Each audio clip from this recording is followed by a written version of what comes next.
What's happening, y'all? Welcome inside the Fantasy Stock Exchange. Bush coming at you solo today with the Week 14 running back rankings for 2021 fantasy football. I'm doing something different going forward. Basically, you guys know throughout the entire season, I've been doing the running back starts and sits by week, each week on Wednesdays, but I kind of wanted to mix things up. The old format was getting a little bit stale for me. I didn't enjoy making them as much. So today, what I'm going to do and going forward, of course, into the fantasy playoffs, now that our rankings are free and you can get them in the description right now where it says week 14 rankings, access here, and we'll update them as often as we can. It'll say when they were last updated on the top of the Google Sheet that you'll get access to. But I decided to just go over who my starts are, meaning who are my top 30 running backs for week 14. I'm going to go over all those guys and the usage and everything that I went over before, just in a rankings format as opposed to game by game like I'd been doing throughout the season. So if you guys like this new format, let me know in the comment section down below. I'll be sure to do that maybe next year or something like that, but I definitely will be doing it going forward. Like the video while you're down there and subscribe to the channel if you are new. We're going to hit the intro and then we're going to get right into this.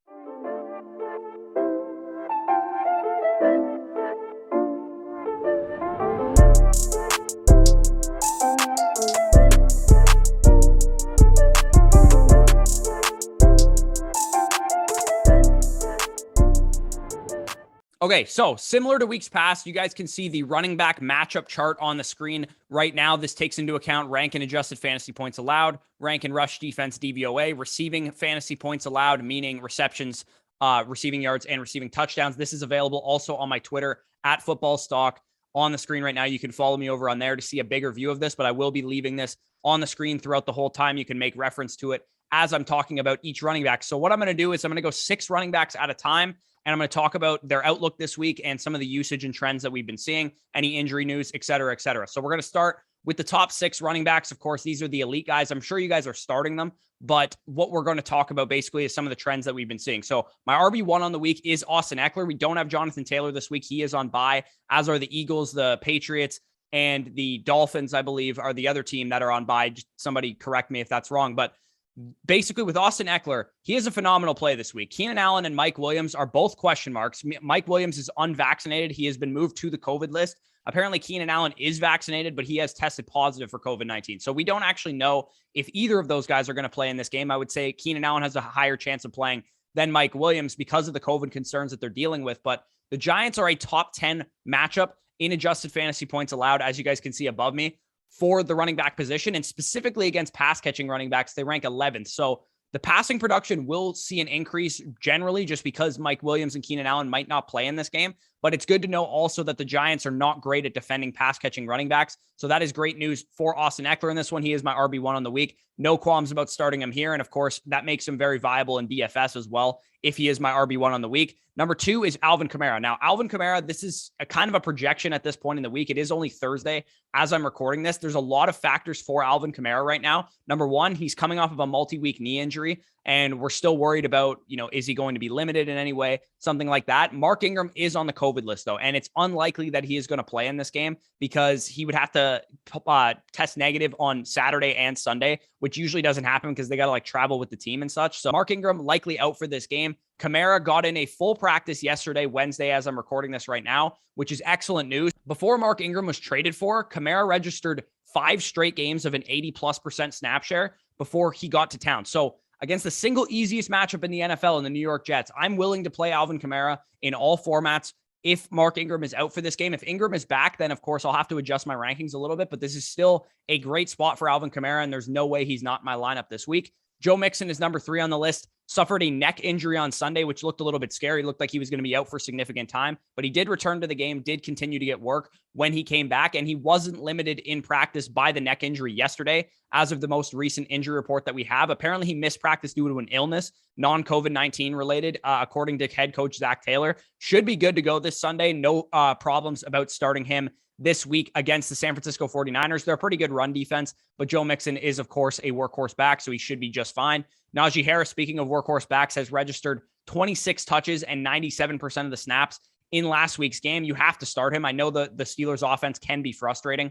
Najee Harris won't be the most efficient with his touches, but the sheer volume of touches that he's going to get, the sheer volume of targets that he's going to get, and also the potential scoring opportunity because of that volume is enough for me to rank him as a top 5 running back pretty much each and every week, because nobody has a safer workload in the NFL right now than Najee Harris. Speaking again of huge workloads, we have Leonard Fournette, my RB5 on the week. Fournette has transformed himself back basically into what he was in Jacksonville. Once a bell cow, always a bell cow, essentially. And obviously now he's in a much, much better offense. So his bell cow role that he was using in Jacksonville wasn't nearly as valuable as what it is now, because he plays with Tom Brady in a top 5 scoring offense. The Bills have a less than stellar run defense in recent weeks. We've seen them give up a lot of rushing production to Damian Harris and Ramondre Stevenson last week, of course, on Monday Night Football in that monsoon game. And then, of course, Jonathan Taylor scoring 5 touchdowns against them a couple of weeks ago. Fournette has been heavily involved in the passing as a receiver as well. As you guys can see on the screen, he's pretty much made Gio Bernard a non-factor. 79 and 77% of the team's routes in the past 2 games. And he's also taken over the long down and distance and the 2-minute drill snaps, which is completely something that we have not seen up until recent weeks with Gio Bernard. He has typically been that guy. Leonard Fournette is getting everything that you want out of him, over 80% of the snaps in back-to-back games as well. So he is in my starting lineup for sure. Number 6 is David Montgomery. David Montgomery finally had the usage that resulted in a great fantasy. There's very few running backs that are getting everything in their offense, and David Montgomery was one of them. He was getting a high percentage of the snaps, most of the carries, most of the routes, all the short down and distance inside the 5 attempts, long down and distance, and 2-minute drill snaps. It was all David Montgomery's. It was only a matter of time before he had a big game. Definitely had one against the Cardinals last week, and this week gets the Green Bay Packers, who are actually a much more favorable matchup than the one that he dominated last week. So before I get into running back 7 to 12, again, I want to encourage you guys, if you're enjoying so far, hit the like button, comment any of your thoughts down below, and subscribe to the channel if you are new. If you're curious who I would start who over who, I'm going in order of how I would start these guys. So if I have somebody ranked at 7 and some guy ranked at 10, and you have those 2 running backs and you don't know who to start, I would rank whoever I have ranked higher is who I would start. So if that answers your questions,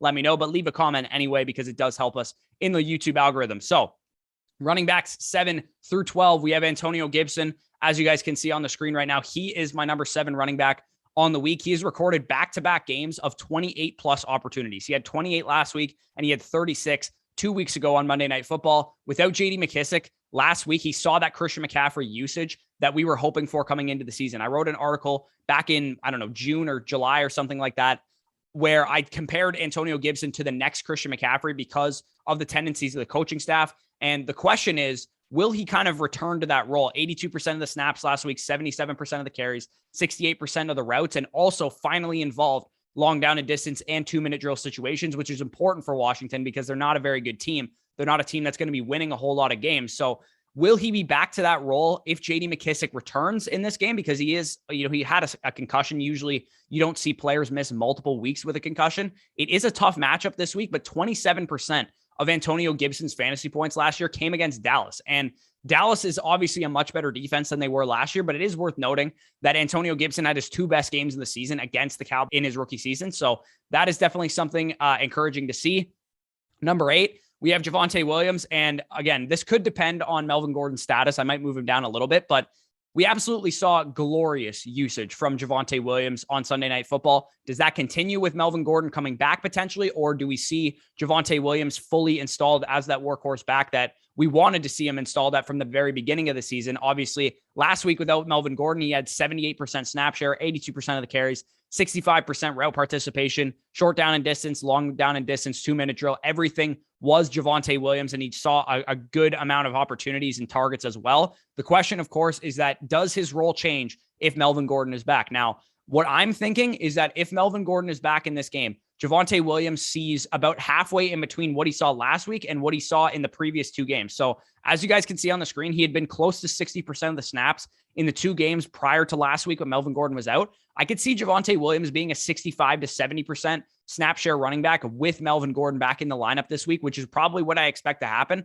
And if he's getting that much usage and that much opportunity in this matchup against Detroit, I'm still willing to start him as a top 10 running back in this game. And speaking of top 10 running backs that I don't think anybody probably thinks is a top 10 running back this week, it's Saquon Barkley. And Saquon Barkley is literally just David Montgomery all over again. This is a guy that we know is getting elite usage for the running back position, and that is what we chase. I know this Giants offense sucks. I know Saquon Barkley doesn't quite look like himself yet. He's not breaking off long runs. He's not as explosive and as electric with the ball in his hands, but he has the 10th easiest matchup in adjusted fantasy points allowed to running backs this week, and the 32nd dead last run defense in rush defense DVOA. So if he's going to break a long one, it'll probably come against this Chargers defense. Now, I hope for Saquon's sake that the Giants can get a bit healthier. They can get Golladay and Tony and Shepard potentially back on the field to help take some attention off of Saquon Barkley and move the ball on offense in general to potentially score points, because this Giants offense just simply isn't scoring. And a big part of Saquon Barkley's usage is his goal line work. And he's just not getting into the red zone or on the goal line very, very much in recent weeks. So that is something to monitor with him, but I am still willing to start him as a top 10 running back because the usage is there for him. Dalvin Cook, number 10. This is going to be a big decision for a lot of people because Dalvin Cook does play tonight as I'm recording this on Thursday. He is, quote, trending in the right direction and could be like a game time decision, going to test it before he plays. He's supposedly going to be like dealing with some kind of like sling around his shoulder to make sure he doesn't re-separate it or whatever. If he plays, he's still a top 10 running back in my opinion. Obviously a very high risk play because one bad play and he could be out for the rest of the game, but you might not have another choice. If you have Dalvin Cook, he's probably one of the best running backs on your team. Steelers are a very soft run defense as well. Especially recently, they've allowed a lot of big rushing performances in the past 5 or 6 games. Since week 7, only the Chargers are a worse run defense than the Pittsburgh Steelers in terms of yards per carry allowed. So Dalvin Cook, if he's on the field, I'm willing to start him. And I'm willing to start him over every guy that I'm about to mention after him. And that might be risky to a lot of you. Maybe you want to play a little bit more safe. Maybe Dalvin Cook is a top 16, top 18 running back. In your opinion, for me, he's still a top 10 guy. Because if he's on the field and he's medically cleared, I'm still willing to start him as a top 10 running back. So Aaron Jones, number 11 on this list. He's a tough read also because he only played 49% of the snaps in his return before the bye week. But I tend to think that he'll be back to his usual snap share, his usual workload, 65-ish% of the Packers' opportunity after a week's rest and a game where he was ramped up coming off of an injury. He was basically forcing the Packers coaching staff to let him play in that game, and they just didn't give him a huge workload. So hopefully in this game, he's fully healthy. He's back to normal, and they're going to give him his full workload against the Bears. A couple weeks ago back in like week 6 or week 7, Aaron Jones posted a 19-point fantasy day in PPR league. So he did have a great game back then, should have another good one in this game if he is fully healthy. Number 12, final guy of this kind of top 12 tier, obviously, is Elijah Mitchell. He's all kinds of banged up right now. So we have no idea what his status is going to be going into Sunday. But if he plays, this whole backfield is also banged up. So if he plays, he's back to his normal 20+ opportunity share running back. And he's a guy that is performing with his workload. So I have absolutely no qualms about starting Elijah Mitchell as a top 12 running back if he gets at least one full practice in this week and is, just questionable going into the game. He should be just fine. Now let's get into the next tier of running backs. We have the running backs 13 to 18. These are the guys that are the high-end RB2s on the week. Nick Chubb kicks off this list. Obviously, Nick Chubb laid an egg right before the bye against this very team, against the Baltimore Ravens. Should be a better game this time around. I don't imagine it can be any worse than what both him and Kareem Hunt did to this Ravens defense the first time. It was just a brutal game for the Browns offense as a whole. Hopefully, they're starting to get a little bit healthier on the offensive line. They did lose Jack Conklin in that Ravens game before the bye week, so that obviously does not help Nick Chubb because he is a guy that thrives off of efficiency on his carries, and having an elite offensive line is a big part of that. So Nick Chubb, again, a guy that is going to be downgraded to a high-end RB2 with the way this offense is playing, with the way their offensive line is dealing with some injuries. Of course, we know Nick Chubb does not fit the traditional usage model type of guys that I talked about already. He is a guy that does thrive off of efficiency, and he is going to be hurt to some degree by the fact that he is not going to have some of his offensive linemen, and the Browns offense just isn't playing that well. And this is a bad matchup. So number 14 on the list, and I think you might even be able to argue that this guy is too low, is Josh Jacobs. And Jacobs kind of waited till week 13 to break out into a workhorse role. Don't ask me why, but I doubt anybody who drafted Josh Jacobs has made it this far in their fantasy leagues right now. Maybe you bought him low earlier in the season when he was injured or whatever. With Kenyon Drake out for this game and for the rest of the season, he has a matchup that Javonte Williams took advantage of last week. And ironically, I actually compared Javonte Williams to Josh Jacobs. So they're very similar types of running backs. And Josh Jacobs, as you guys can see on the screen, recorded a career high 85% of the snaps last week, 93% of the carries, 80% of the routes. And get this, the long down and distance and 2-minute drill work. So maybe this will change. I have Jalen Richard circled there because he could be back this week. Yeah, I think he was on the COVID list last week or something like that. But if Jalen Richard is not back in this game, I expect Josh Jacobs to return to that workhorse role and probably move up my rankings as the week goes along. as we get some more information about some of these other guys, I could definitely see Josh Jacobs fitting into my top 10 running backs on the week. So that is definitely something to monitor. If you have Josh Jacobs, it looks like he's starting to come into his own and maybe even could be a league winner down the stretch. Now, number 15 is James Conner. His workhorse role may come to an end this week, or at least very soon, because Chase Edmonds was just designated to return from IR, which means he can start practicing and eventually he'll get activated into playing shape. I don't know if he's going to play in this game. I highly doubt it, in fact. But if he does start practicing this week, this might be the last game of James Conner in his workhorse role. As you guys can see, the past 3 games without Chase Edmonds, he's been over 80% of the snaps in every game. He's been getting a large share of the routes and the long down and distance 2-minute drill snaps. So if you have James Conner, probably bad news, because he is going to be downgraded more so to that goal line back that we saw earlier in the season when Chase Edmonds was on the field, and not so much the 3-down workhorse that we've seen in recent weeks. Number 16 is Cordarrelle Patterson. Cordarrelle Patterson sees a tougher matchup this week.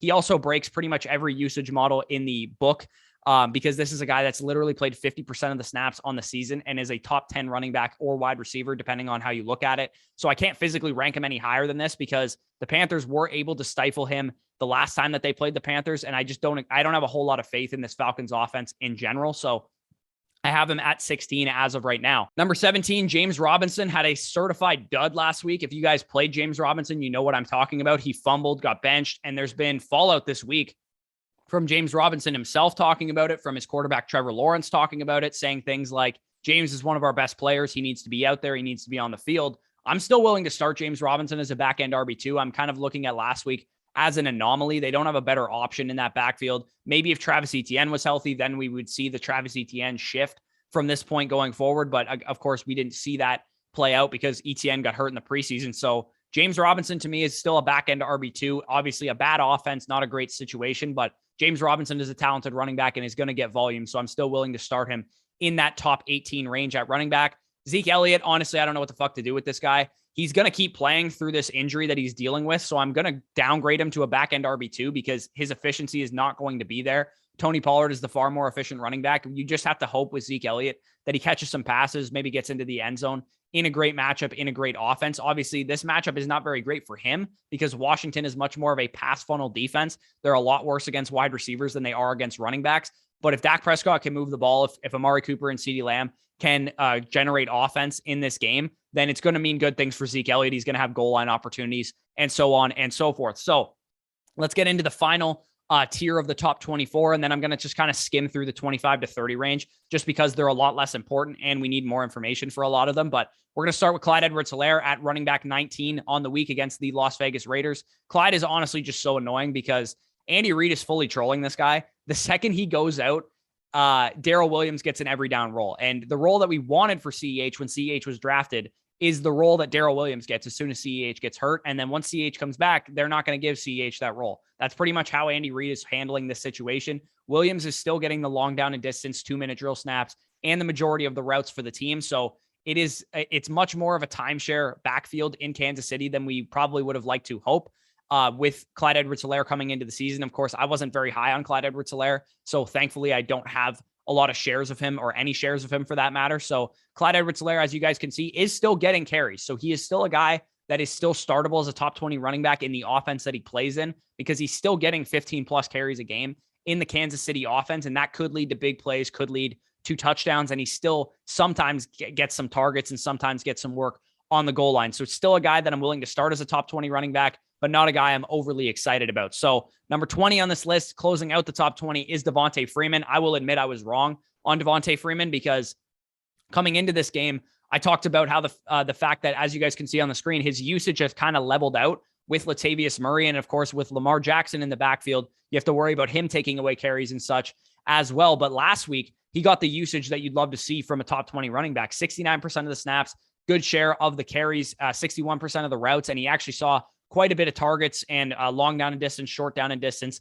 2-minute drill work as well. So he kind of took over this backfield last week. And I don't know if that's going to continue going forward, but it just kind of similar to what I say about the Rams all the time. It just makes me sad that J.K. Dobbins got hurt because I do think he would have been really, really good this year. But nonetheless, Devonta Freeman is a guy that I'm willing to start as a top 20 running back on the week. Number 21, Jamal Williams. As of right now, I don't expect DeAndre Swift to play this week. He did not practice yesterday. And although Campbell said he's improving And that should mean at the very least he's back in week 15. I don't think it's great news for DeAndre Swift's prospects of playing this week. And in turn, not great if you have both of them like I do. I have Jamal Williams and I have DeAndre Swift. I'm going to be playing Jamal Williams if DeAndre Swift is out. But Jamal Williams did not see the DeAndre Swift role. Coming into the week, I expected Jamal Williams to get 60, 70% of the team snaps and get a majority of the carries, majority of the routes, et cetera, et cetera. That didn't happen. He got the majority of the carries, but Godwin, Igwe, and Jamar Jefferson mixed in the passing game and also took away the long down and distance and 2-minute drill work from Jamal Williams. They basically reduced Jamal Williams to the early down banger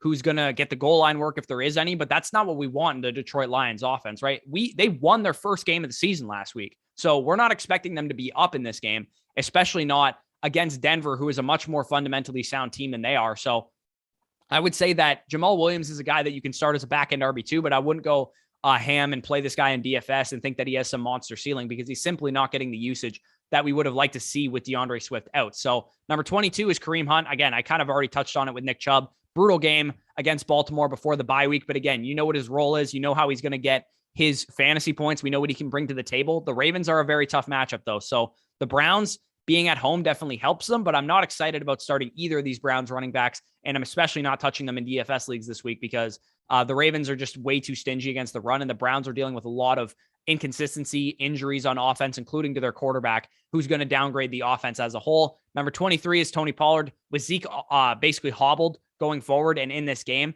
you have to upgrade Tony Pollard to get a little bit because it was such an easy matchup through the air for Dak Prescott and also through the air for Tony Pollard if they use him in the passing game. You got to figure that they're going to move the ball well. Maybe Tony Pollard breaks off a big run or something like that. That could definitely happen in this game. So if you had to choose, I would still start Zeke Elliott over Tony Pollard if I have both Cowboys running backs, but I don't think it's out of the ordinary to start both of these guys in this game as top 24 guys. Number 24, closing out the RB2 range of these rankings, is Chuba Hubbard. Chuba Hubbard will get a second crack at the starting job going forward because, of course, Christian McCaffrey is out for the season. This is his only easy matchup, though. Chuba Hubbard has hard matchups the rest of the year. This is the only one that is a favorable matchup for him. He posted 3 top 24 finishes of the 5 games that he started this year, so he has been relatively solid in relief of Christian McCaffrey, including a 15-point PPR performance against the Falcons back in week 8. So he's playing the Falcons again. Maybe he has another good game. Chuba Hubbard should be in your lineup as a back-end RB2.